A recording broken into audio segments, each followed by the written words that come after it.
So I'll call the meeting to order. It's October 8th, about 3 minutes after 1. And we are a public meeting, so we're delighted to have people join us and watch us later. We're very transparent about whatever we do. I've looked on our website, and it makes me proud to see that all the information is there, and we can refer people to it that ask questions, and we can refer them to a great staff in Cherie and Barbara and Brittany and David, Duggan. Who did I miss? I missed somebody, I know. Oh, thanks. Got everybody. Anyway, got Brittany's connection is working now, so we can do the public statement. So Brittany, would you give us that information? Absolutely. My apologies about that. So basically, as Sally said, this is a public meeting and it is being recorded. To quickly meet the community needs, applications for funding will be considered on a rolling basis until the fund is exhausted. The organizations whose applications are being reviewed today may be asked to participate in the meeting by providing comments when asked by the Pinellas Cares Nonprofit Partnership Fund Grant Committee. If you are attending the Zoom meeting by computer or other smart device, you may unmute to respond back when given questions from the Grants Committee. You will have 3 minutes to respond to each question. If you are attending the Zoom meeting by phone, you will be unmuted when it is your turn to speak, and then you will need to press *6 on your phone to unmute yourself. If you are representing an organization whose application will be reviewed today, if you will, please enter your name and the organization that you are representing in the chat function of Zoom, and so we can recognize you when questions are being asked from the committee. At the conclusion of your comments, you will be muted again. And I remind everybody that you have 3 minutes for each response to answer the questions posed to you by the committee. Please note that all committee members and staff participating in this meeting have signed a conflict of interest form. For any of you who are viewing this meeting via YouTube or recording and would like to provide feedback on the grant process, you can submit your comments to caresfeedback@pinellascf.org. And then we will respond to your comments as soon as we possibly can, but this feedback will not be answered live. And that is all I have, and we're back to Sally. Okay, thank you very much, Brittany. And we have, remind me what's next on the agenda. Are we going to just do a little catch up here? We are. Yes, status update. Okay, thank you. Please go to our PowerPoint.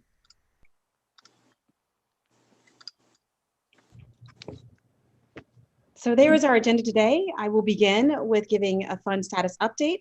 We'll follow that up with past funding requests. Then we will move into reviewing our current applications. We will have a few next steps and some other conversations, and Duggan will lead that, and then we will move to adjourn. Next slide, please. Fund status and where we are. Team, we're doing some great work.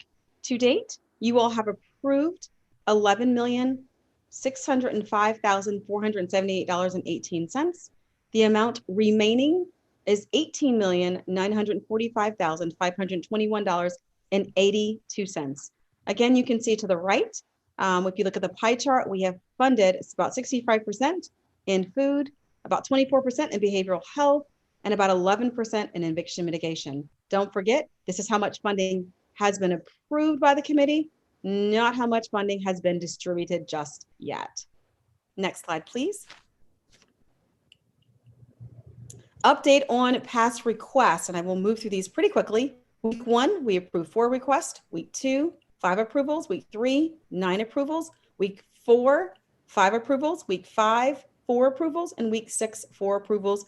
And we are back to week 7. So that's what's before us today. And once again, you will see the amount that was there. So today we have 4 requests in front of you. The total request for today total $174,994.32. Are we ready for the first application? Yes, please. That's what with that. David, if you'll flip to the next slide, please. And we can begin our conversation about our first applicant. Just so everyone is aware, it is Project Link, and we do have a representative on the line from that organization. So Did- committee members, as we are talking through the application, if you have questions, we absolutely can unmute Tina Young, who is the executive director, who will be available to answer questions. Madam David, Chair, do we have Madam that Chair, slide available? Madam Chair, point of order. Can we get roll call, please? Absolutely. Brittany, you want to take care of that? Maybe Brittany is not here. Okay. Well, I can go through it. Carl is here. Sorry Sarah about that. is here. Stacy is here. Bill is here. Emery is here. I am here. And that is the committee. The only one that we are missing is Ayakio Yeah. Watkins. Uh-huh. And Ayakio has an emergency and is going to try to join us a little later. Okay, thanks. I'm glad you heard from her. Thank you very much. Thank you. You're welcome. Okay. So could you put the slide up for LinkedIn, please? Thank you. So, project link, EMERGU expansion project. right. Thank you. So you all have read it, and I can see that you have honored what Barbara asked you to do, which is to put in as much comment as possible. I don't know, maybe she didn't ask this committee. Maybe that was last week, but Yeah, maybe we should reiterate that, Barbara, that it's really important it to is know. helpful. Yes, thank you for saying that, Sally. It is helpful to have more than just a score, to be able to have some commentary. So we can put that score into context. Okay. So, well, this one got lots of commentary. So if you'd like to look through it briefly or ask any questions of the person who is online with us.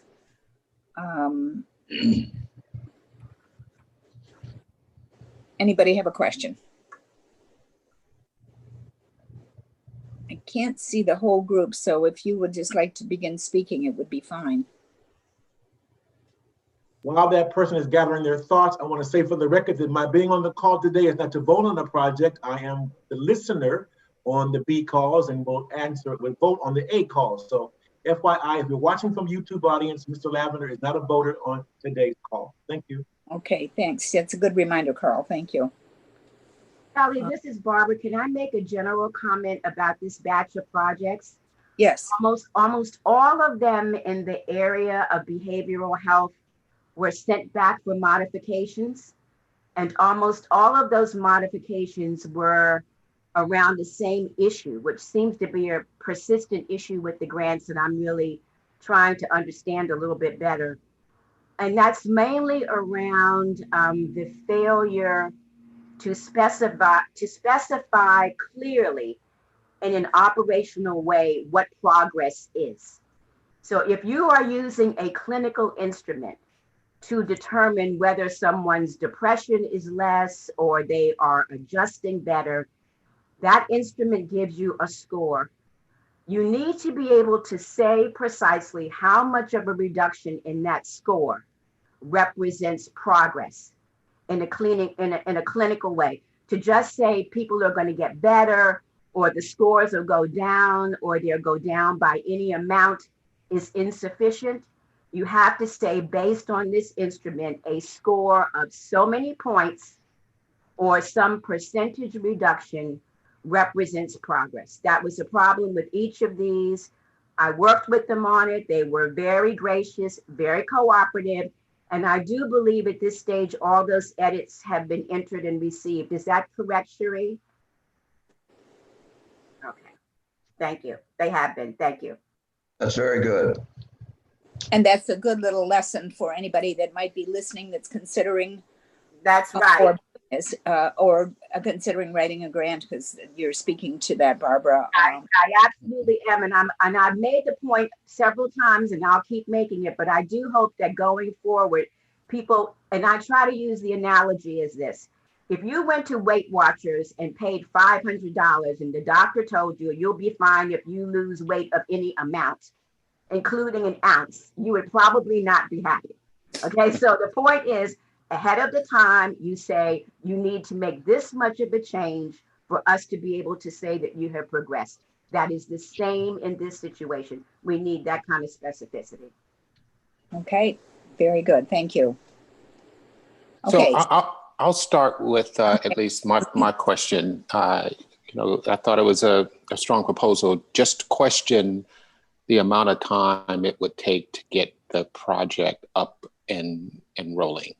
So the idea of hiring and contracting with additional therapists, purchasing equipment, outreach marketing, from my perspective, it seems like that could take several weeks, and that could potentially impact the number of individuals and families served. So would just like to better understand that period of time to get it started up, and how quickly do you think that can be put in place so that you can actually start serving families?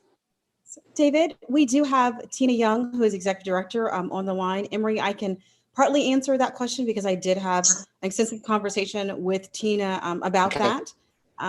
They have a footprint in Pinellas County, and so they're looking to dig deeper into this community because it is an expansion.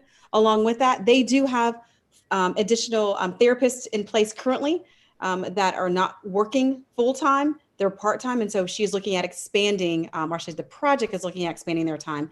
But Tina, can you please provide feedback and respond to Emery's question? You have 3 minutes. Tina Young, are you there? There are two Tina Youngs. I might have to unmute the other one. Okay. This is Jonathan Means. I am on the line as well with Project Link. And if it's okay, I can go ahead and move forward answering that question. Please do, Jonathan. Okay.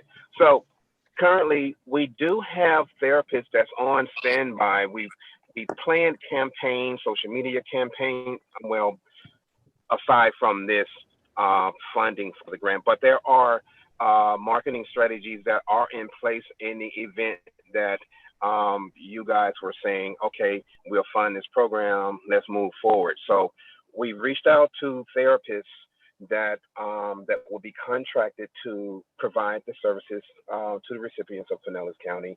And so we're actually kind of like pending this phone call to move forward and let all the team members know that we are ready to go. And I understand the concern in regards to, as far as people signing up, that could be our biggest challenge. But as far as being able to roll out, everything is completely ready to go. The only thing we have to do a great job is getting these individuals on board. Okay.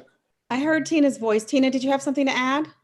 Yeah, I was just making sure, Jonathan, the time frame is, we're sure we can do this within 2 weeks, probably shorter than that, because as he mentioned, they are ready to go. We're just waiting to get the green light. Okay, so it would be our expectation that if this project is approved today, we will have at least a 2-week lag time between the time this is approved by the committee and before it moves to contracting. So there will be time once the committee votes to approve your application or not, that you all could begin to start sharing with individuals what is happening, that your services are there. And it does give you some time to move your therapist up in terms of their time commitment as well. Okay. That's correct. Thank you. other questions? Yes, I had a quick question. Have the LPO sites, 2 questions actually, you can answer at the same time. Have the LPO sites agreed? I think you had 3 identified. Have they agreed already to be the telehealth sites? I think that it's a great project and program. I just want to see where you're at with that. And then also, since it is a brief program, is there a referral system in place so that you can refer those clients that may need additional services or a different level of care? Yes, there is a referral service for the families to continue, the individual to continue. Actually, the therapists have the liberty to take the client on as their own, into their own personal practice. And the LPO sites, they are working on approval for their senior level management. So yes, they are on board, but as you know, they have to go through the protocol of getting the actual approval to offer this LPO as an opportunity. Fantastic. Thank you. And thank you for all that you do for your community. Thank you, Sarah. Other questions, comments? I could think my question was more to our staff, and that is, I had a little concern about the size of the request in relationship to their total budget, because their total budget is around 200,000, and the request is over 100,000. So I'm just really looking at you, Sharia, to make any comments. Absolutely. So sure, Sally, as you are aware, that is a concern with any nonprofit that comes through our system. When we see an operational budget, then either outsizes the amount that is being requested and or isn't part of that. When I had a conversation with Tina Young, who is the executive director, that is one of the questions I brought to her attention. And Tina brought me back to the actual application, which is an expansion project specifically for Pinellas County. They have a footprint here. They've been doing some work here through some small funding with the Tampa Bay Resiliency Fund. But if you look at most of their application is specifically for contracted services through the therapist. So it is for them to ramp up, pay the therapist directly to do the work on the ground that is needed. And so that is where the bulk of the costs and the expenses are. Okay. Yeah, and I guess in this case, in many cases, contract work is probably the best way to go, so that you can Yes. hit the ground running. Sure. And committee members, don't forget that, this goes through several different fiscal departments to ensure that, everything, is aligned. We do ask for a lot of fiscal documentation. This is a federal grant, so I can't underscore how important that is, and that we cross all T's and dot all I's. And so it does mean additional responsibility on the nonprofit to provide us with details and oftentimes documentation around their physical management procedures, as well as, for the most part, these organizations are on cost reimbursement, which means that they will actually put the expenses out and then they will be reimbursed. And so part of our due diligence is that when those reimbursement requests come in, we also ensure that we've got the proper documentation and that it connects back before it is being paid. Okay. Any other questions? I just make a comment about the finances, and when I read the budget, I was impressed with the number of organizations that are supporting them, not just their own fundraising, but others too. I think that was a big thumbs up for me. Mm-hmm. Okay, any other questions? What's the wishes of the committee? You ready to take action? It got a good percentage score, so, we can look at that and say, overall, it looked like a very good grant and good application and meeting a community need. So, Bill, did I see you ready to make a motion? No pressure, Bill. I would go ahead and make the motion if Bill wasn't ready to approve as they applied. I don't think we had any issues with the budget. Okay, thank you, Sarah. Is there a second? Thank you, Bill. Is there discussion? If there's no further questions, I'll call the question. All in favor of the motion, please raise your hand. Thank you. And I see no opposition. Okay, thank you very much. And Tina and Jonathan, thank you for being with us. And I know you have other fish to fry today, so you're on your way. And I see that Duggan has also joined us, our Pinellas Community Foundation CEO. Good. Hi, Duggan. Glad to have you here. I'm here. Okay. Good. The next one that we are reviewing is firmly established. Youth and Family Services, another behavioral health, a little lower score, 78%. And do we have a person that is ready to respond to any questions that come up? Thus far, I do not see that they have announced themselves in the chat, but I will say, Janet, if you are on the line, will you please respond in the chat? If not, Sally? There's no Janet. There is no Janet? No. Okay. Then Sally, if we could, give me a moment because, give me a moment maybe to reach out. Wait, we have a raised maybe hand from a Christopher Keaton. Oh. I'll check in with him. Okay. So Sally, could we tentatively move to the next one? Oh, what, Christopher, you Until- can unmute. Are you with Firmly Established? Yes, I'm here. Oh, this is Janet. Perfect. That's Janet. Yes, Yes. that's Okay, Janet. I I'm gonna recognize the rename voice. you Janet just for our reference. So if there are any questions, we'll unmute you again.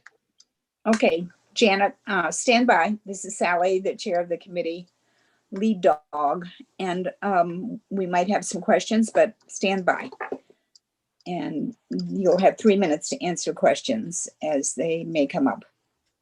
I think this is one, I want to look back at this a bit.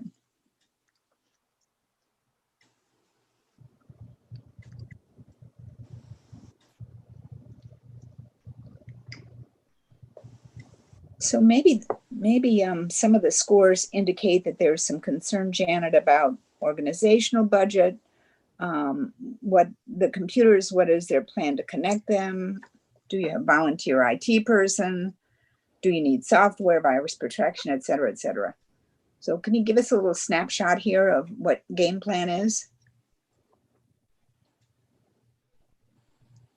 Oh, Janet, you've been unmuted. no, wait. There we go. Not yet.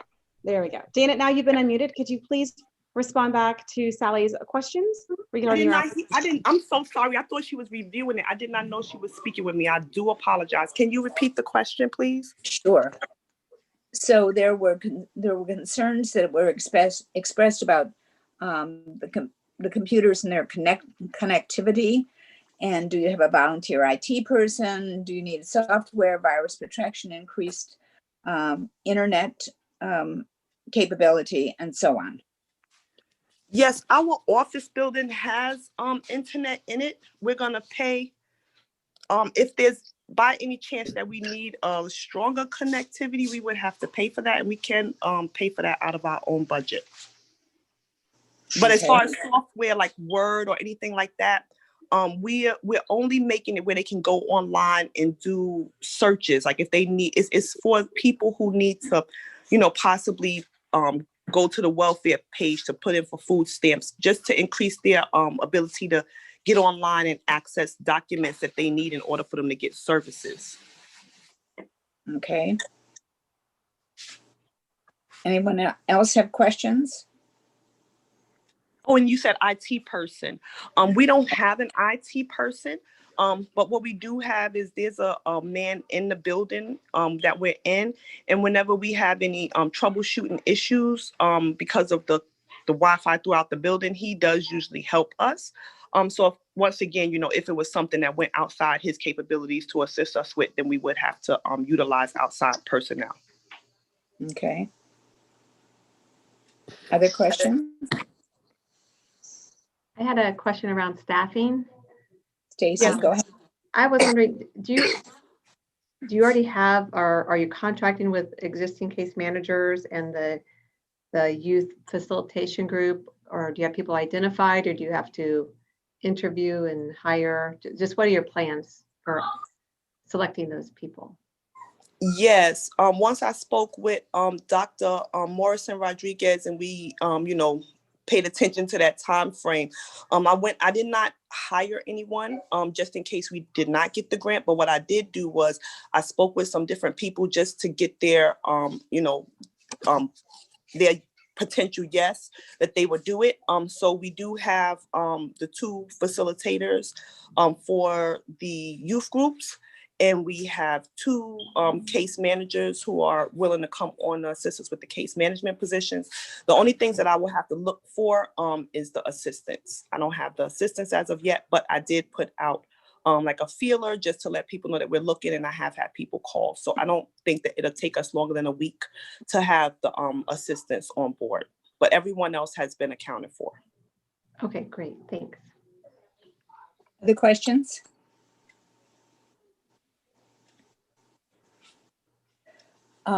Janet, I have a couple of questions. One is, I did not see an approved budget in your application.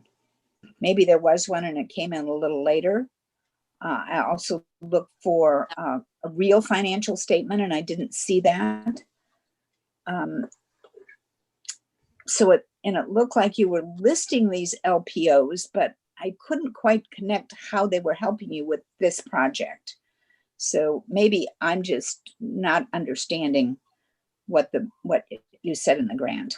Sally, Could you help me? if I Yes. could just add to that, I did have some specific comments from a reviewer regarding this application. And so I just want to ensure that that comes into play and that we have a conversation about it, because one of the questions was directly describe the services and process for a client that comes into your program. So that kind of dovetails into your question, Sally. So Yeah. Janet, if you could please respond to that as well.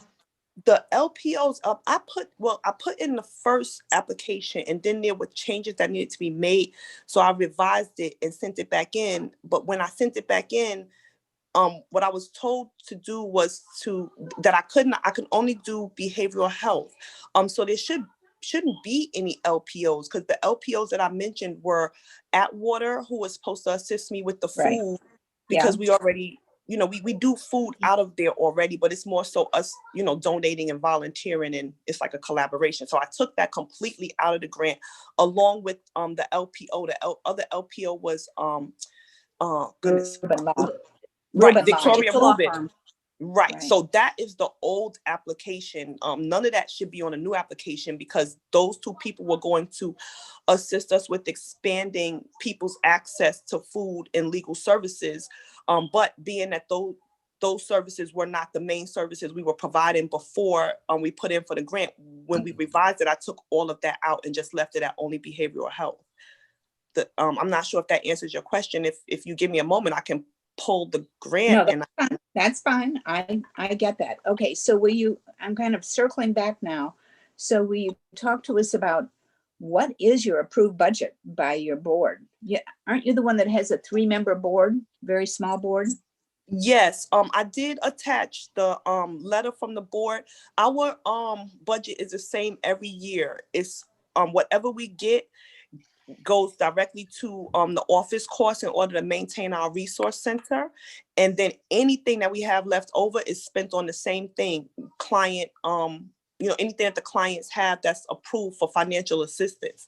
But we're like you said, we're very, very small. So we only work with about $6,000 for the year. And I don't know how much I'm going to get each year. It just goes off of whatever we can fundraise. But as soon as it comes in, we immediately spend it out, because if someone may need a light bill or, a water bill or, Wi-Fi and so forth. So that's always, that's our conversation every year. Just, we just approve it again. But I'm pretty sure larger boards probably have a different process, but being that, we're small, our process is just, we just approve for certain financial things each year, and we just spend all of the money on that. So you're saying you don't really receive any money other than the resources in any fundraising efforts that you do. Is that right? Correct. Okay. Correct. So it's kind of, let's open the mail and see what we can do today, right? No, well, where most of our funding comes from is actually Facebook. We do a lot of birthday fundraisers on Facebook, and so it just depends on what we get. We are blessed to where people sometimes just walk in and give us money, which is awesome. And then we also, this year we've been reaching out, like we did with this grant. We've been reaching out for different funding. So we did get another company that is also asking their employees to donate. So like each year is different, but no matter how much money we get, as long as it's just a regular person donating, all of it goes towards, clients calling in and needing some type of funding. Mm-hmm. Okay. So again, this is Sally, and this is my last question, honestly, or maybe comment. No problem.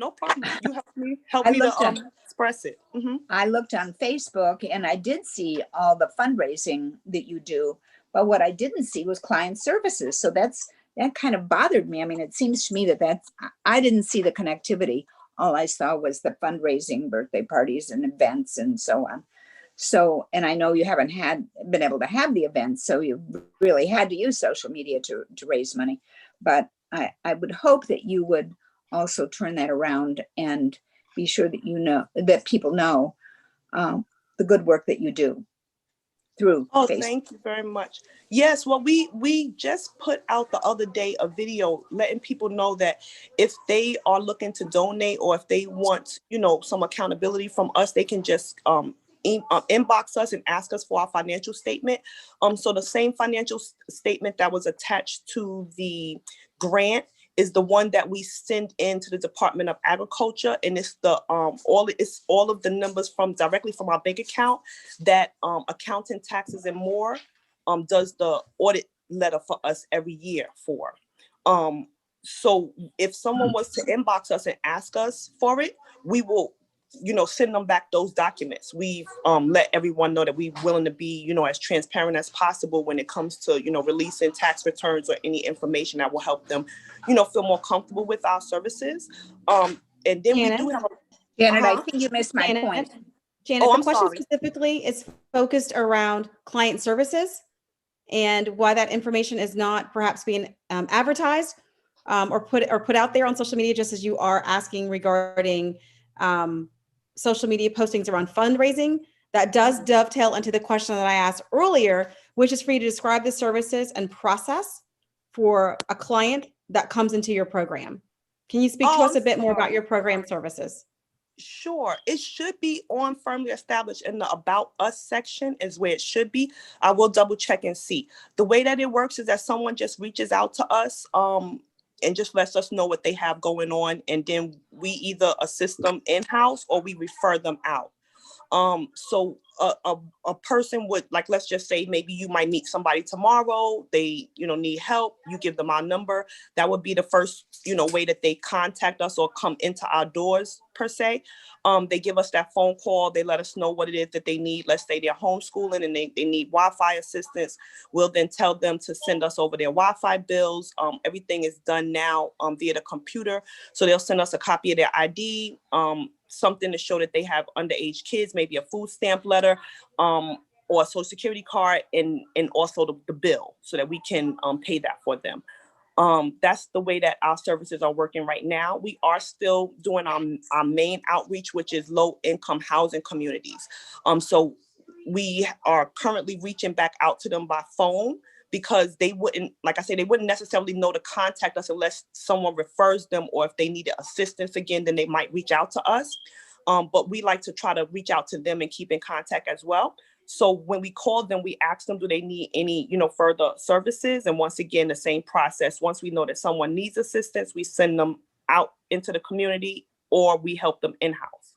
I hope that was clear. Can you describe specifically how you help them in-house? The question is around services that you offer directly to clients. Can you please help us understand what specific services Firmly Established offers to clients? Yes, we specifically offer financial assistance. Describe what that is. Yes, any services where the person can't get the money from the community. So first we would tell them to try 211 maybe, then Love Basket, places like that give assistance. And then if they call us back and they say, okay, none of those places approved us for assistance, then we'll ask them why, verify the reason why. Maybe they don't have assistance, maybe they helped them before. And then what I mean by in-house is then we turn around and we will pay that bill because the other company wouldn't. So we try to, because we don't have a large budget, we try to make sure that we link them with community resources first. And then if the community resources cannot assist them, then we will pay that bill. So like Wi-Fi, for instance, it's essential for people to have we just started that this year. So if they're homeschooling, it's essential for them to have the Wi-Fi service. Most companies don't help with Wi-Fi. So that's the reason why they can't get it from the community. And so then we come in and we will pay the Wi-Fi bill. And so it's just so financial Janet, can you help assistance. us understand specifically what services outside of financial assistance Firmly Established provides to clients? Outside of the financial assistance, we provide the youth group. So this year the youth group is going to be virtual, but previous years the youth group has been in person.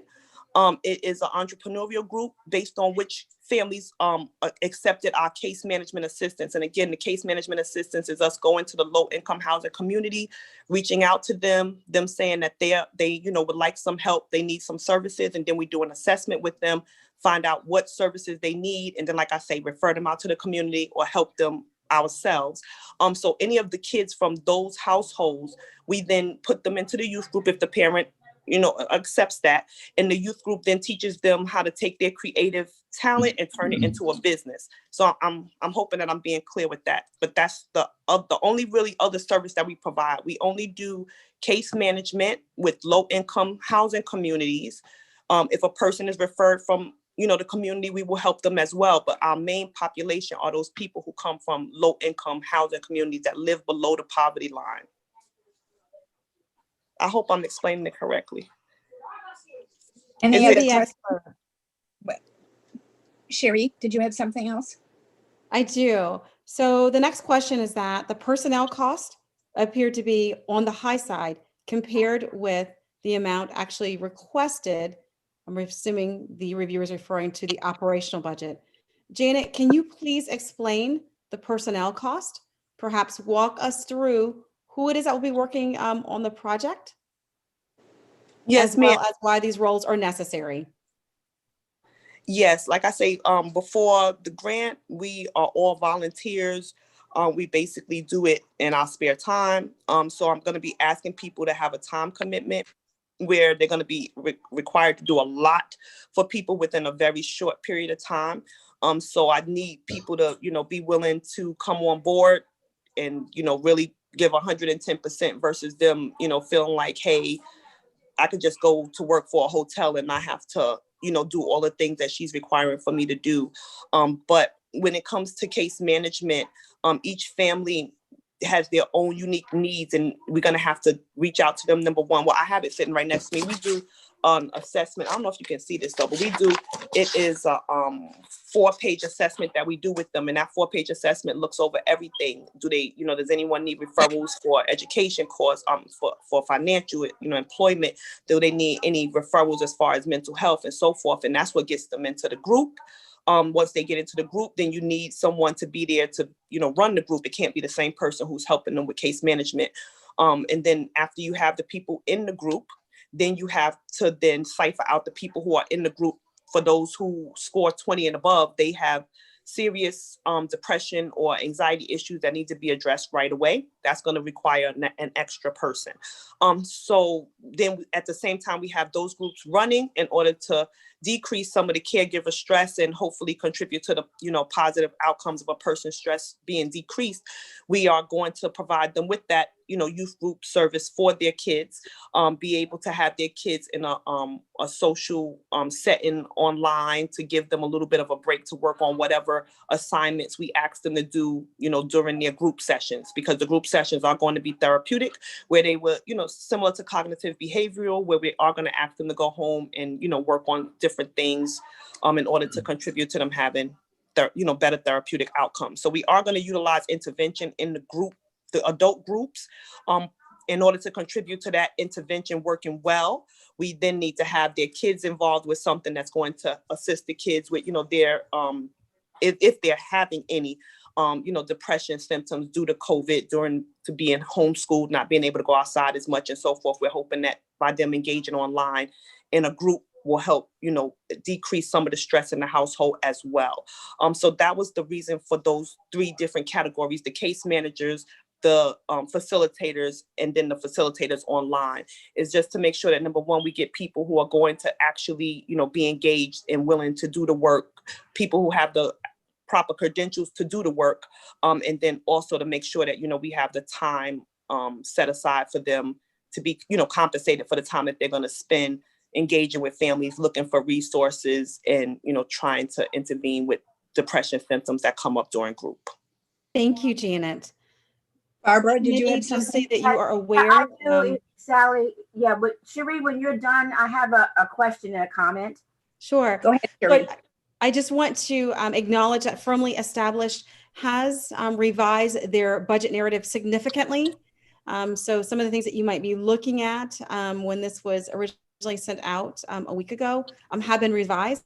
So the budget narrative is now in compliance and does reflect the conversation that we are having today. So the pieces around eviction mitigation, explanation and further detail regarding consultants and the number of individuals that the organization is intending to engage in the work is reflected in that as well. And I'm happy to send out the updated budget narrative to you at the conclusion of this meeting. Thank you. Just let me know if you'd like it. Yes, I would. Barbara? Okay. Sally, I was going to say, I think the discussion we're having now is very characteristic of small grassroots organizations that we are trying to engage, who have approached their communities in a way to try to address all things that seem to be needs. And I think as they mature and become more sophisticated and specialized, they get to know where they need to invest their best dollars instead of trying to do everything for everybody. And I do understand where that philosophy comes from. I had two reactions to this, and part of it when I worked with Janet, when she started off, she wanted to do food, legal services, and behavioral health. Look at the discussion we've just had about behavioral health alone. Partly because of the size of the organization and their resource base. And so my advice to her is, I don't think you should try to take on all three. These are huge buckets. You are a small, developing, growing organization. And so we decided on the behavioral health component.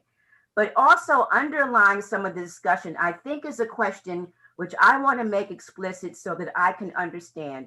Is there a concern when people ask for money to compensate and pay people who have historically done things on a volunteer basis? She's had a lot of volunteer services, and it seems to me that some of that now will come on in terms of salary. Is there a concern about projects doing that?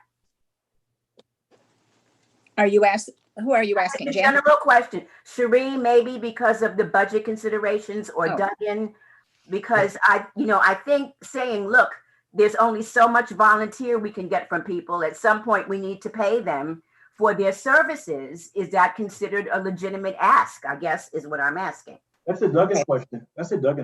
Yeah. So Duggan and I can both respond back to that. Duggan, you want to start and I can finish up with the reverse? Yeah, so in some cases, we have allowed the payment when it's been justified to bring on staff when the volunteer capacity is at its max, or in some cases, some organizations have told us that they can't get volunteers right now because of safety or whatever reason. And as long as we have felt that it was justified through their narrative in their budget, we've been okay with that. We've been a little tripped up here and there by organizations and what they're asking for in the payment of those positions. But when we found it to be reasonable, it's been okay. And I do think people are strained right now in finding volunteers. And we have seen that in some of our food pantries and otherwise, and some of them that have had volunteer management. And it's been a 20-hour-a-week food pantry or a 10-hour-a-week food pantry run by a volunteer. And all of a sudden they're responding to community need and food literally being shoved in their direction to meet the community need and saying, we've got to be open 35 hours a week now. And that can't be done through volunteer capacity. So in some of these cases, we have gone ahead and funded when it's been all volunteer before. Thank you, Duggan. Anything you want to add, Cherie? No, I'm good to go. I think Duggan has said it so eloquently. I think that Friendly establishes a perfect example of that, a small organization who was meeting the community need directly in the housing communities in which they were working in. And now they are at a point because the community has asked them to expand, recognizing that it is not just the adults that need assistance, it is also the youth that need assistance. And so therefore, that is why they have asked to expand the work that they're doing and highlighted the need for professionals to assist them to ensure that this population gets the correct treatment and that it is not a Band-Aid approach. Okay. And Janet, if I might just add that, look back on your About page and see what you say, or the statement you make about being a 501c3 and what the couple of things that you do are. what you've just explained to us is way more than that. And it would be, I think, good to really flesh that out so people understand what you do. It's honestly, it's just too fudgy. And it's just, it says teach people how to create and sustain income and so on. But if you can dig a little deeper than that, I think that will attract people to support your organization. So I hope you will be able to do that, accommodate that. Shouldn't be a big deal. So no, I greatly appreciate the information. I've been explaining to Ms. Cherie and Dr. Morrison Rodriguez that this was definitely an opportunity for me to learn. So I mean, online, it's like you kind of get caught up between, don't make it too much content. Oh, make it a lot of content. So when I hear back from people like yourselves that look at nonprofits all day long, I'm definitely going to put that information into practice. As soon as we hang up, I'm going to go online and look at my page. So Good. Just know that I am taking everything into, I'm taking it into my mind. I want to help my nonprofit be better. So I appreciate the feedback. And you've got a story to tell. So tell the story through, if Facebook was what you use or other social media, go for it, but tell the story. Don't shortchange yourself. Okay. Any other questions? Well, I have a question. Okay. Stacy. As far, this goes along with a lot of grassroots organizations. I have no doubt you're doing amazing work in the community that needs to be done, and you're reaching people that probably aren't, big organizations can't reach. I'm a little concerned about not having an organizational budget. That seems to be like a very basic thing most people should put together. And as far as like the grant reporting and administration side of the grant, I'm just a little concerned to make sure that you feel confident that you can get all of the reporting and everything done that needs to be done without having staff to do that. Yes. Now, holistic coaching is my main business. That is a for-profit. I have to maintain a lot of documentation for that. Now that business has a budget. I have everything on a line item, spreadsheet, and you can tell exactly how much money I need every month in order for me not to go bankrupt and so forth. Right. But it's just with the nonprofit, it's hard for me to do that because I have no idea each year how much money we're going to be working with. All I know is that each month I need $300 at minimum in order to cover my office space. There's, especially in the beginning, there's been many times that $300 is just directly out of my account because I don't have any funders. So if I was to make up a budget, it would be all fictional numbers because I have absolutely no idea if or when I may get another donation. Most of those online ones are zero, but then you have some that turn around and poof, they're $400. So you just never know. But I am definitely going to do my best to try to figure something out for next year, especially considering that this year went really well, with online fundraising. And Janet, you are not the only organization that doesn't know how much money they're going to raise. That's not at all unusual. So as we all guess.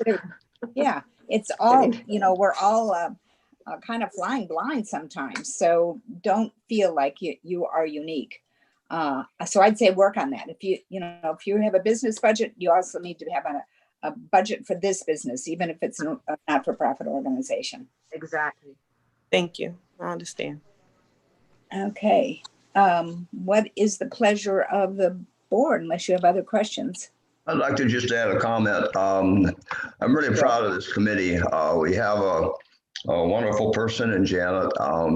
I did have a small startup nonprofit. I produced a lot of large events in downtown Clearwater, and volunteers are tough. And you do get pushed to the point where, gee, we got to pay these people something. So, and we can't keep going back to government. So an organization like PCF is incredible because you guys really solved a lot of tough problems today. You work through it, and we'll play a role in Janet and her organization. So I just want to say thanks, and if everybody's okay with it, I'd like to move that we approve firmly established for a grant of $39,716, subject to what we talked about today with the new budget and that kind of thing. Oh my God. Thank you, Bill. Is there a second? Can I say something to Ms. Cherie? Hold on, just a minute. Stacy, were you going to second? Yeah, I second. Thank you. Okay, now whoever was talking, who is that? That's Janet from the organization. Sally, why don't we continue and finish before we allow her to comment briefly? Right, absolutely. Okay. Are you ready to vote on the request? All in favor, raise your hand, please. I see Emery did not raise his hand. So are you voting no, Emery? Yes, I am. Okay, thank you. All right, but we have a majority vote, so all right, Janet, did you have something you wanted to add? And Janet, you have 2 minutes to add your conversation.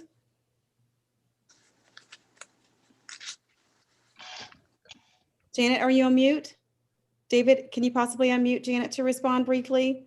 Can you hear me now? Yes. Yes, we can hear you now. You've got 2 minutes to respond, please. Okay, very quickly. Thank you, everyone. At first, I was responding saying, "Cherie, are they serious?" But thank you so very much.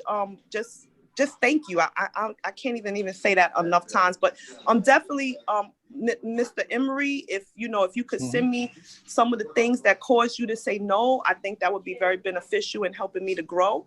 But I just, again, thank you so very much, because I started this just thinking I'm gonna, learn about grants, and you guys have. You just made me speechless. So I thank you for the opportunity. And you got some feedback today from the committee, so take it to heart. You can look at the recording again if you need to. Again, thank you very much. Thank you. You're welcome. Okay, moving along. What's our next one up, David? Front porch CDA. Porch. All and we right. have Lolita on if necessary for questions. Okay. And I'm just. Okay. And so we have 81% average score, request of $19,182.08. Concerns about cost for the computer seemed low.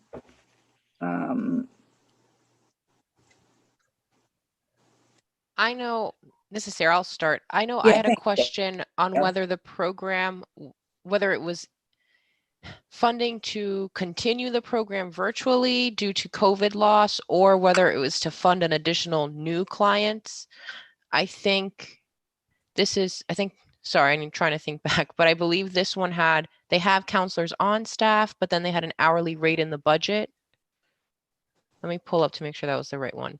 Might be confusing too, but just a general understanding of who they're serving and how it's expanding the current program would be helpful. Okay, let's let our guest from Front Porch tell us.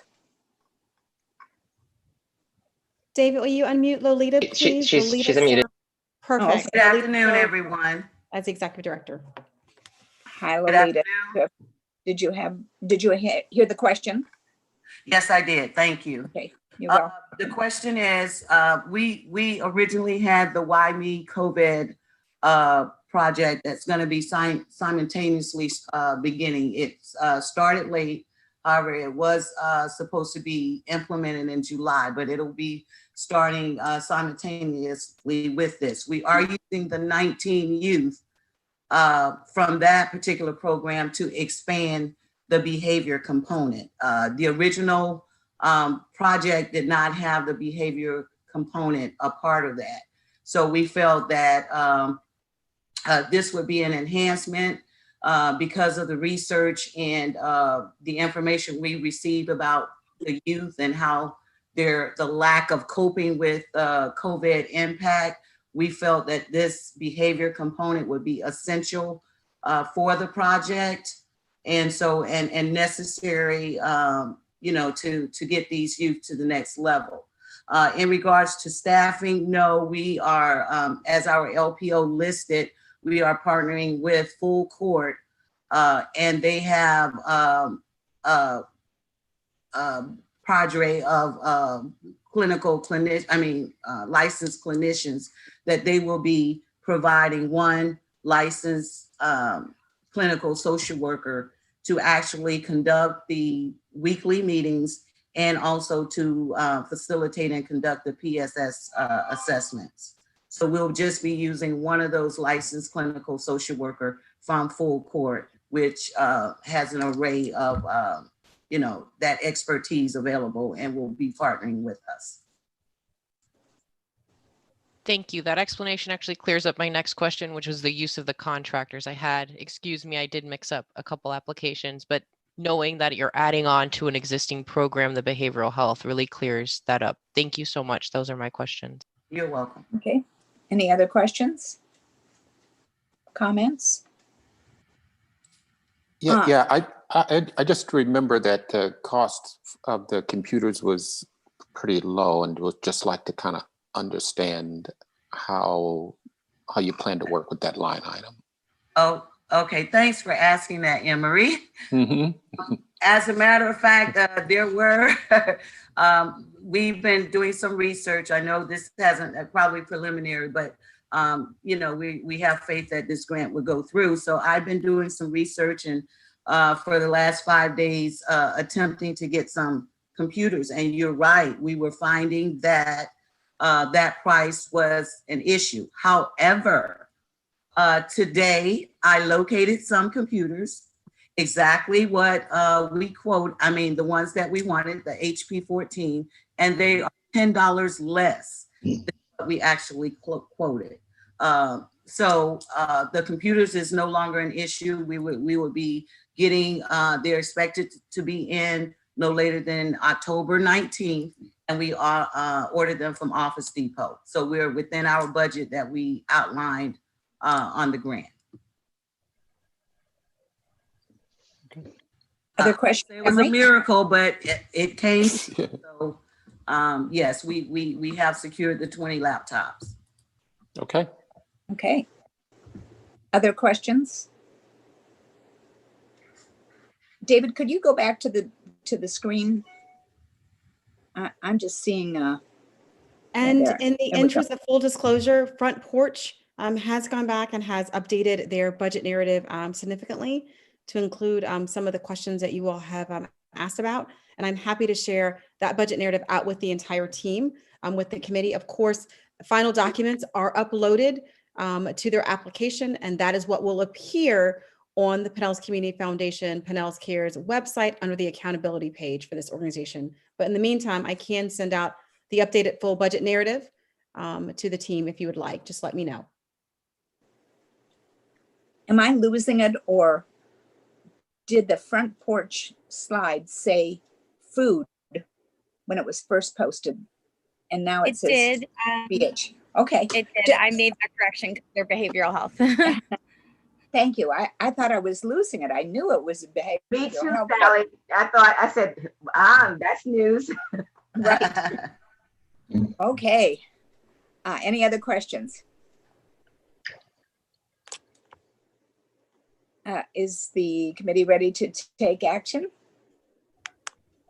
I'll go ahead and move. This is Sarah. I'd move to approve as updated and submitted. Okay, thank you, Sarah. Second. Is there a second? Emery, second. Discussion? Any further questions?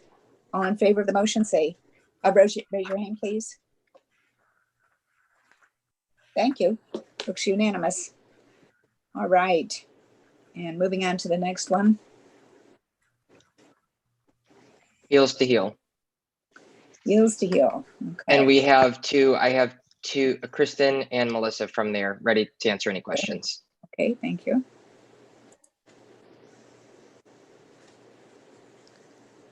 Okay, this is the agency that has the counselors on staff.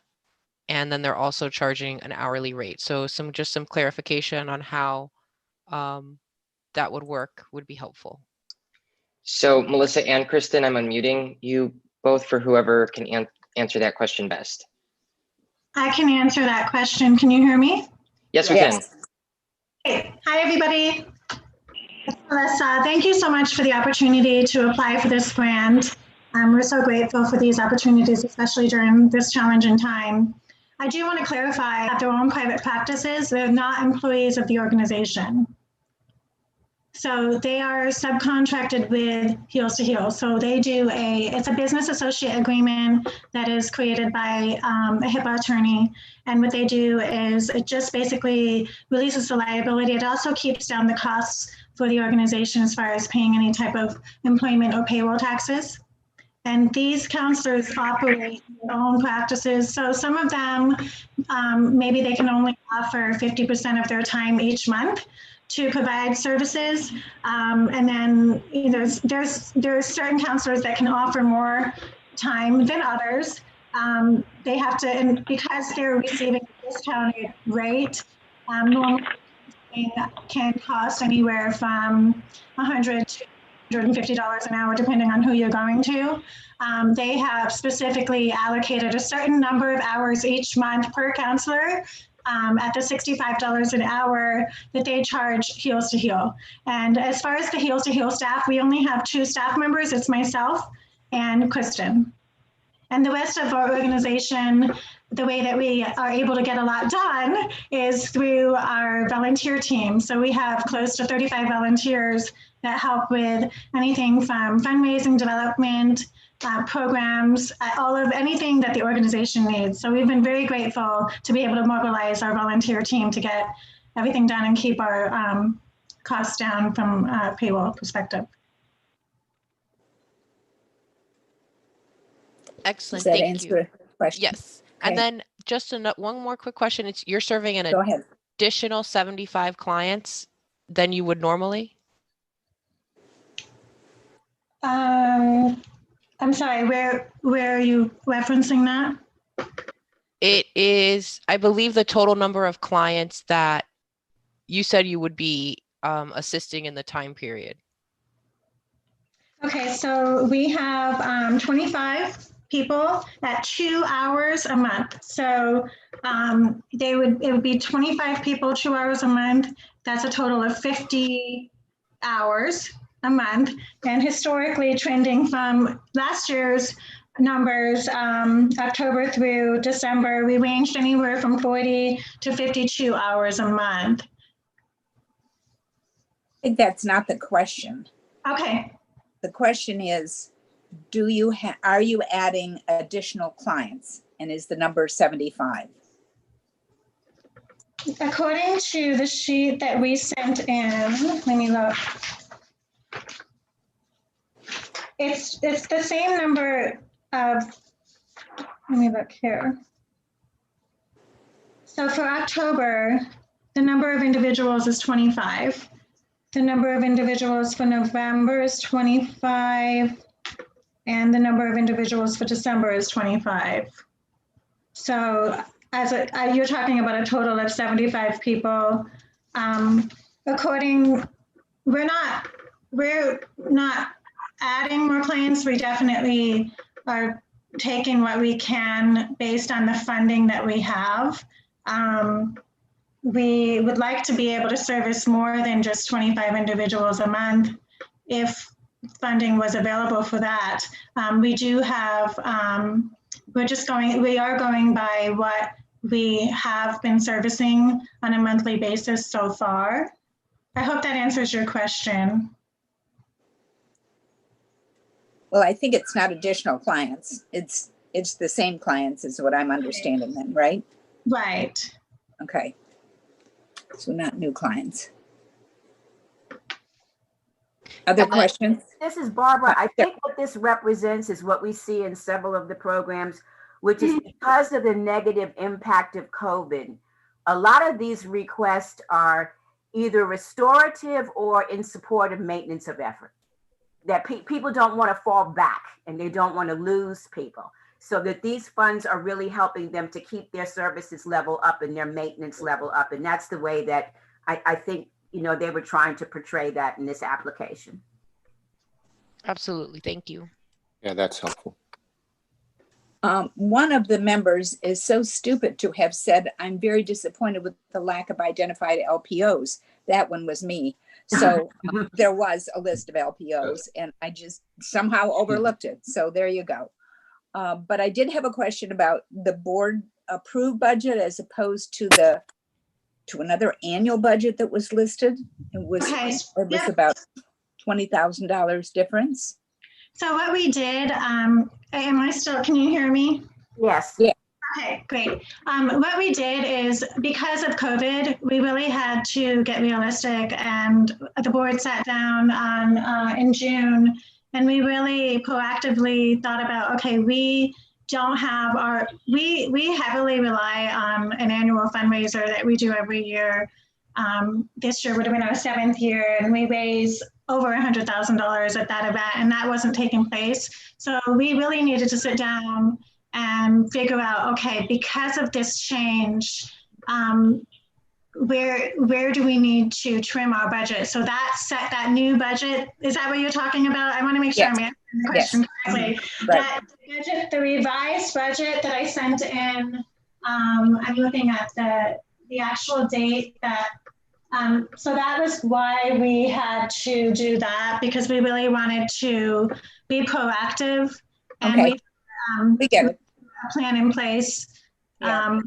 a COVID plan to basically make sure that we don't overspend where, you know, we may not be getting that funding because of the lack of fundraising events.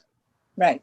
We understand. Lots of organizations are doing that. It's just trying to figure it out on the application than on paper. So we're good. Okay. Okay. Any other questions?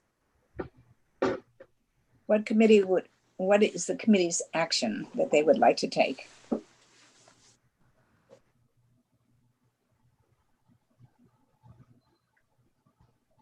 The committee obviously needs a coffee break to have a little boost of coffee or something. They all look like they're asleep. Is there committee action so that we can take care of this matter? Sally, I'll move that we approve Heels to Heal, the request of $14,543.39. Thank you, Bill. Is there a second? I'll second. Thank you, Sarah. Is there discussion? Any further questions? All in favor of the motion, raise your hand, please. I see all hands raised. Thank you. Okay. Thank you, Kristen and Melissa, and it helped clarify several things for us. All right, now we've covered all the grant requests, right? Yes, That is correct. David, Okay. can you please move us back to the PowerPoint presentation when you have a moment? Because next up on our agenda, now that we have successfully moved the 4 applications, Duggan will speak with us a little bit about some next steps. There's some exciting stuff going on, and Duggan Cooley is going to lay it all out for us. And we're going to need you all to take some action too, hopefully today. One of them, if you'll recall, we approved a $500,000 pool along with the Gulf Coast Legal Services application. It might have been this committee, it might have been the other committee, but in the Gulf Coast Legal Services application, they asked for a $500,000 pool of funds. We were going to give that to the St. Petersburg Free Clinic. After we were done with the application process, we also received other requests from another legal aid entity wanting a pool of funds somewhere.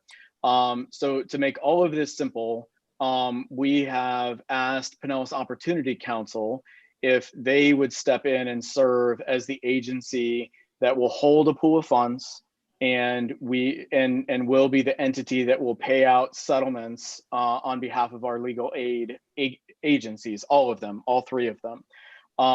And so we've had some discussion with both Pinellas Opportunity Council and with the legal aid agencies. We had a roundtable on Friday, and in doing that, got some great feedback and made sure that the needs of our legal aid providers could be met. Also talked to St. Petersburg Free Clinic, since they won't be administering the pool, and they're totally fine with that. They have other CARES Act business they need to get down to, and it's okay with them if they're not also managing this pool for payment.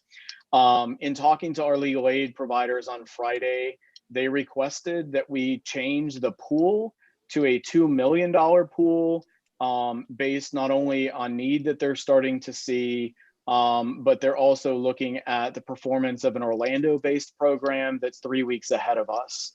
In 3 weeks, they served 193 families and have already dispersed over $1 million, it looks like, related to a very similar settlement program. So our request would be to increase the pool as well. In looking at Pinellas Opportunity Council, we didn't want to burden them with having to complete an application. So we went through all the pieces that matter for the contracting part. They have a clean audit, they have a clean federal single audit, and we can prepay them a portion of the pool of funds. So all that is in good. We're good there. And so what we are looking to do is to ask the committee if they will allow us to execute a contract with Pinellas Opportunity Council. It'll be the same contract every other grantee has. So they're subject to all the regulations of federal funding and everything that's necessary for expenditure reporting and all of that. So it will follow all of that. And we will put a notice in there that sort of designs the program. It would be a contract for $2 million that would at least initially cover a pool and some staffing that's going to be needed for this particular program. They're going to bring on at least a part-time person to help them with the processing of this. They've also agreed they're going to keep our legal aid agencies up to date with the progress of the pool, how much is there, what's happening, and probably on a weekly basis, just give a simple statement as to what's in the pool. They've also agreed to help us by paying those settlements within 2 to 3 days of receiving them from the legal aid agencies, 2 to 3 business days. So if it comes in Friday afternoon, don't expect that it's going to be paid out on Monday morning.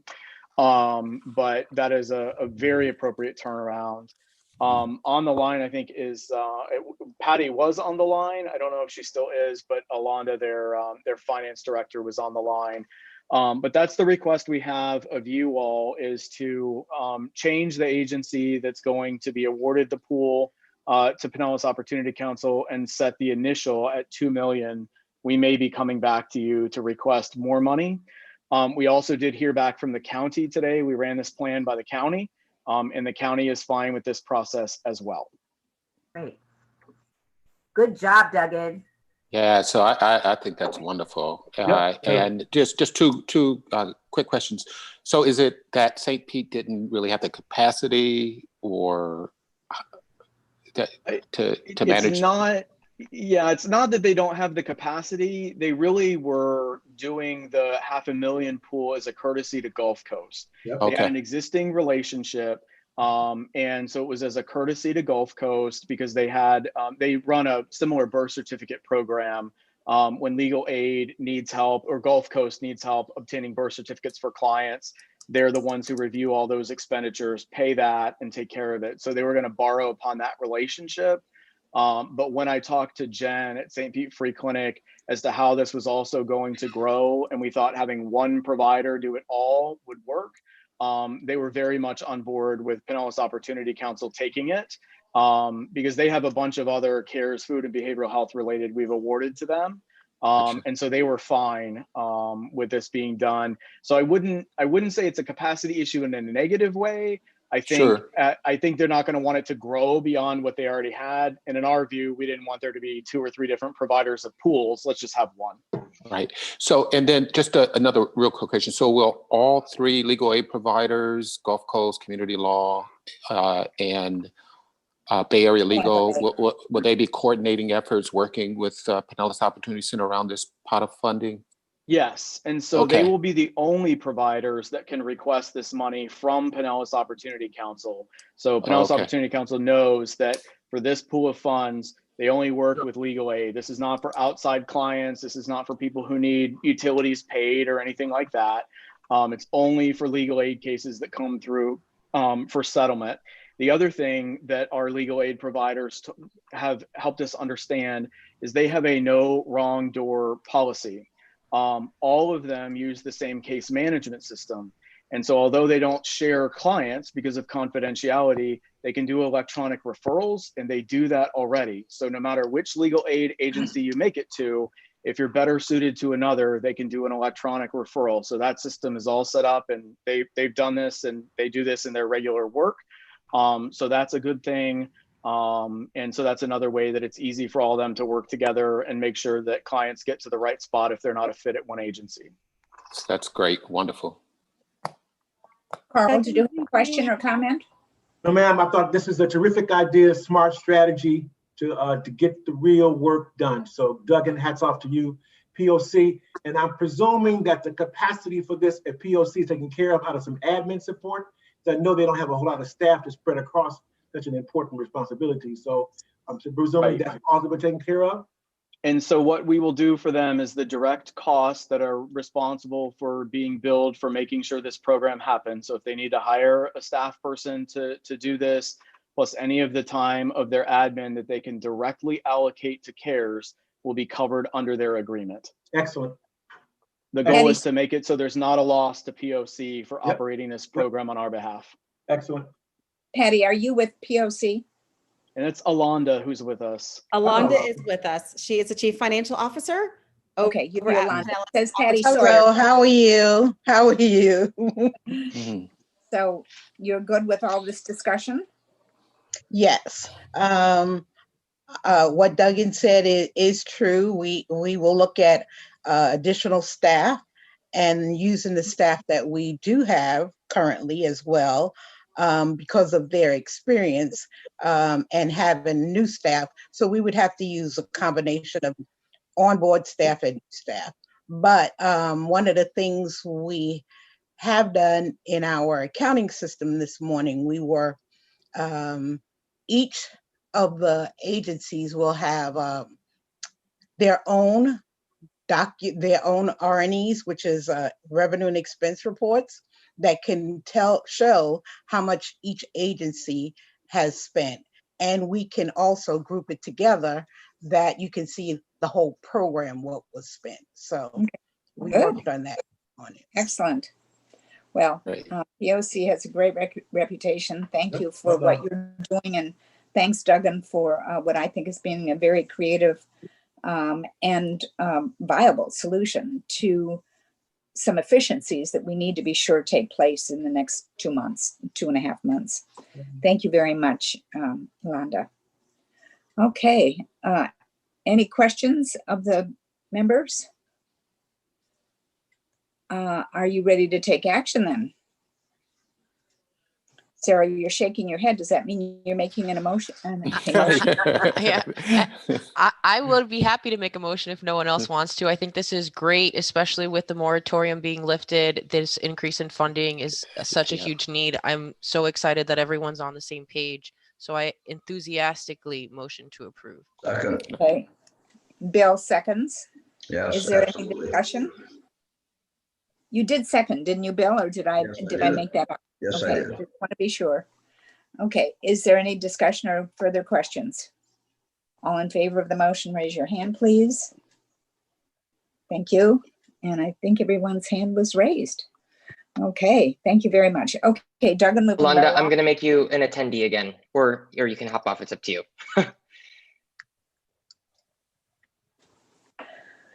Duggan, you're Yes. up next. All right, what do we have next, David? Here we go. Community law program. So we're going on the same path here. And as we go through our risk matrix process, that helps us determine at the end of the day whether we can prepay a grantee or not. So one of the challenges, if you remember, community law program applied for a very substantial grant, getting an eviction mediation program off the ground, number of pieces to that. They have a regular annual audit, and it's clean. It's great. They do a wonderful job. The challenge when we went through the risk matrix is the volume of funding they applied for versus how much they regularly bring in revenues caused us to get to moderate risk on our risk matrix, which means we can only prepay certain segments of the grant, which is not going to be helpful to community law.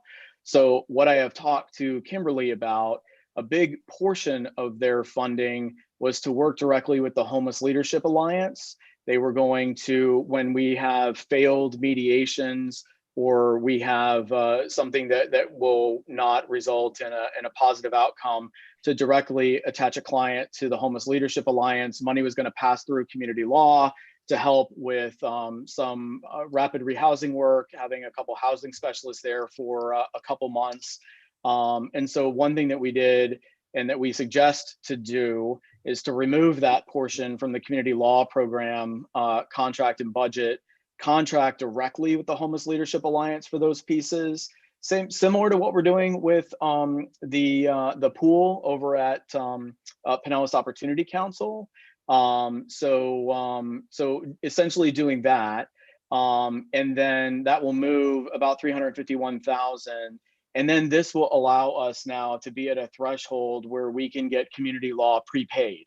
So we want to make sure that we keep the eviction mitigation work moving forward. And since it was just that portion of the agreement, that's fine.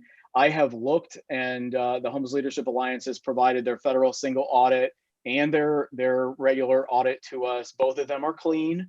And they also would be able to be prepaid for a portion of the housing assistance funds that they would get. So the request is that we reduce the CLP, the community law program allocation, by exactly the amount that we will contract with the Homeless Leadership Alliance. And then we'll be able to prepay both of them and keep those programs moving forward without delay. And this one, I just have to check with the county to make sure they're on board with the Homeless Leadership Alliance, but I don't foresee an issue with that. But that's the request of you all. It's just moving from one agency to the other. The process and practice will remain the same, but it gets us to a better outcome of prepayment so we can move on. Thank you. Questions, comments?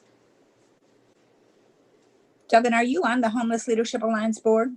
So not anymore, because when the organization split up, then I'm on the Continuum of Care board, but I'm no longer a member of the nonprofit. Okay. Timing is everything. Right, it is. I have a question. So yes, we're just moving all of the like financial assistance portions to HLA so that they can add it to their incidental for rapid rehousing, and then the staff that's already established will pull them into their caseload. This is the portion. There's a portion in the community law budget narrative which reads Homeless Leadership Alliance, and then it was money that they were going to pass through, which is a pool plus some staffing, 2 computers and things like that. So it's just pulling that out of the community law and transferring to Homeless Leadership Alliance. And this again too is funding that will be available with referrals that come through legal aid. This is not just coming through the HLA, but it is specific to failed mediations or proceedings that don't result in settlement.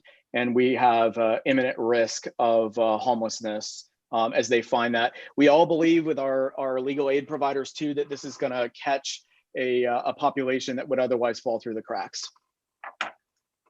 Yeah, that's really good to explain that piece of it, because it's, well, that was a part of the original program that we approved. Yes. So we want to be sure that it's continuing in that way.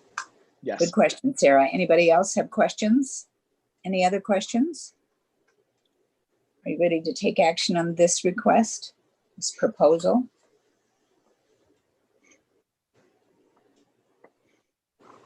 So move as per Duggan.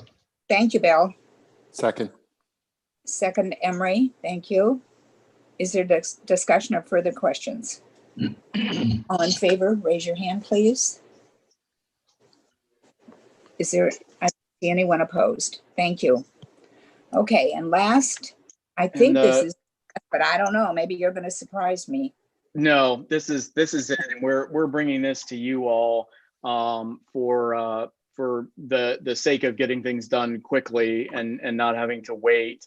As we all know, I think one of the greatest burdens to our small organizations, and you heard it from people today, is how to get started. And this all gets to our risk matrix issue. So if you rank as high risk within our risk matrix, which is the guide that we use, we just answer simple yes and no questions. Does the organization have an audit, yes or no? Do they have a federal single audit, yes or no?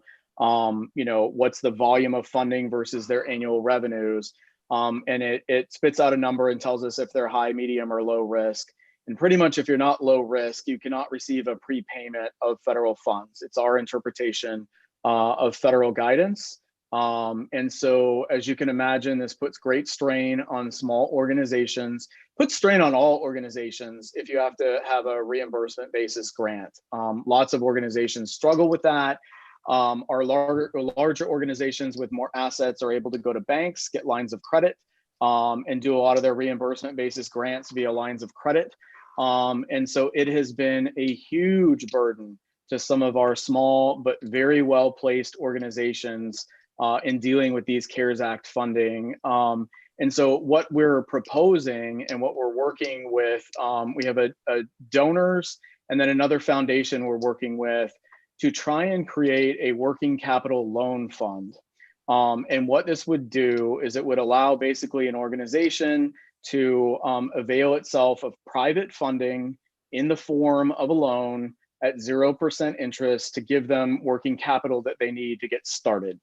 The donors we have that are trying to work with us to put this together and a foundation that we're working with understand there's risk in doing this. And there is risk that there may not be full repayment of the loan.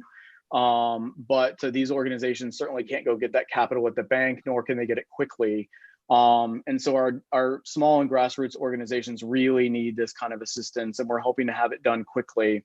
In order to do this, we would work and contract with another entity, another nonprofit that would manage the processing, payment, and issuance of low loan and then collection. And we're trying to make the process simple. You could take an executed CARES Act contract and you could essentially get the same 25% prepayment that you could get if you were a low risk grantee. We're just not putting federal funds at risk for that, but others are willing to put their funds at risk. What we're hoping to do is to use CARES Act dollars to pay for some small staffing of the position to manage this flow of dollars at another nonprofit. We're working with an organization to talk to them if they'll do this on our behalf. But when they say yes, I'd like to get it done and then finalize things through Pinellas County as well. They're okay with this. We were told by our external advisors today that this would be an acceptable use of CARES Act dollars, and they believe it is an acceptable use for the expansion of existing programming, because this allows these organizations to actualize these CARES Act grants that they've received. And we estimate right now that it would cost between $20,000 and $25,000 in terms of staffing and materials necessary to get this loan program started. That is, if our donors and foundations say yes to this, but we're looking to do it in short order if all the parties buy in, so we can get agencies moving rapidly. So this has been materializing over the last week and a half, but the real request here is to give us some flexibility to contract with an agency that's going to manage the process. And that we estimate at the moment between $20,000 and $25,000. It might not even hit that. But that's an estimate, and we certainly have the dollars available to do that. And they'll have to go through the same risk matrix, audit, all that good stuff, making sure before we go to contract, so we're good there. We have an agency in mind. I don't want to commit them by telling you who it is until they commit, but is sensitive to loaning to low income people, is a nonprofit, loaning to lower income people who want to start their own business, and so has some experience in these loan processes. And so that's who we're looking right now to see if they will work with us to dispense with this process. Okay. My comment is, I really like this idea. I think startups are exciting. So much of it, though, the decision is subjective. But I really like the support group that Duggan has put around this decision, and I think I really would support it. I really do. There's so much good comes out of these agencies. I mean, it's incredible, and they got to start somewhere. So I do support it. Duggan, the loan fund would expire on December the 30th, and the repayment schedule in the same time frame, or are people allowed to extend it? I think that we would set the loan repayment at grant closeout to be consistent with the CARES Act grant closeout. So it can go into to January to do some finalization and reporting, but really not to go beyond the closeout date. And the good news is it's private funding, so that can be paid back after December 30th, but not looking for that to go really beyond January. Okay. Other questions? This is Sarah. Excuse me if I missed it, but is Sarah? this for just the CARES, the Yes. agencies that we have? Okay. Correct. This loan fund would only be able to agencies who have received a CARES Act grant. Right. Okay. Okay. Any questions? Bill, your enthusiasm for this idea sounded like a motion to me, but I don't know. We can use it as that as long as there's no further questions or concerns. Okay, well, we'll put the motion on the floor and see if there is any. Is there a second? Second. Second. Thank you, Emery or Stacy. We've got a dual second here. Any questions? I think it's very exciting. If we can clear the decks on this kind of stuff and facilitate things to happen more quickly, it will be a huge boost for these smaller organizations in particular. And I'm really excited by it. So I enthusiastically support it too. If there's no other questions, then did I hear a question? No, I was just saying, I agree. Yeah. Okay. All in favor of the motion, please raise your hand. Thank you. Is there, yeah, everybody raised their hand. Oh, good. All right, Duggan, you want to gaze into the crystal ball and see if there's anything in the future that we need to be ready for? You come with nice surprises like this. I think we're done with surprises for today, and my crystal ball is needing cleaning. No, I think you got a good crystal ball there, so just keep it polished. All right. Oh, Sally, one thing I will say, I think we shared with the committee last week, and we continue to go through this challenge. I want to tell everyone here, we have updated Treasury guidance, so we can no longer bill indirect cost against these grants. That is a major challenge as we go through budget revisions. We had a fiscal roundtable last Friday with agencies to start on that. We have a fiscal roundtable and Q&A tomorrow, but I wanted to let the committee know we can't bill administrative cost as an indirect cost on these grants anymore, or couldn't at all. But this is the jeopardy we play with final federal regulations not being written for CARES Act. So we're working with agencies to get that out of their grants, finding other ways to use that. What they can pay for are direct costs. So if you track your CFO's time related to CARES Act or an executive director's time, or you're paying an external firm to do your accounting and you need 2 extra hours to account for CARES Act work, they could bill that directly. They just can't do it in the easy fashion of applying an across the board administrative rate. And so we're working with agencies, but I wanted to let the committee know you'll soon stop seeing that as a part of budgets, and you might be seeing it appear elsewhere in agency budgets as they apply. So we're working to root that out. And as you can imagine, it's really a sad headache for some of our agencies, but they're being as patient as possible as we, get this moving. Okay, great. Question, Duggan, there's a rumor, quote unquote, for those YouTube listeners, there's a rumor that the county may push up the deadline for this process to more like mid-November or late November to accept any more applications in the CARES Act funding altogether. What are you hearing about the timeline between now and December 30th? We have a meeting with the county on a weekly basis and completed that meeting yesterday, and none of them have said that. Thank you. Any other questions or comments? Of course, as the time gets closer to December 30th, it's going to be much harder to implement programming. So the sooner the better for anybody that or think I'm sure that the staff is already swamped with need for assistance to be sure that they're staying within the CARES guidelines and all of that kind of thing. So we're grateful for that, but keep it going. All right. Any other questions or comments before we depart for and not to be seen again for 2 weeks? Thank you all. You've done good work today. This is really wonderful. No one had a fly on their head, I can assure you. So it all looked good. Everybody was fine. That's a new t-shirt. I can see it coming out. Some mugs, t-shirts. He's got a fly on his head. That's going to be a new thing. I'm telling you. Allie, this is Barbara. My grandmother is what we used to call a reader. When she would see signs like that and interpret it, I would love to know what she had to say about that. Me too. I think we'd better not even go there, Barbara. Anyway, thank you all. If you know. Sarah, yeah, right. Thank you for your leadership. Thank you. Well done. Lead off. Thank you. Thanks, everybody. Great day. Lots of good work. See you in 2 weeks. Okay, thank you. Bye.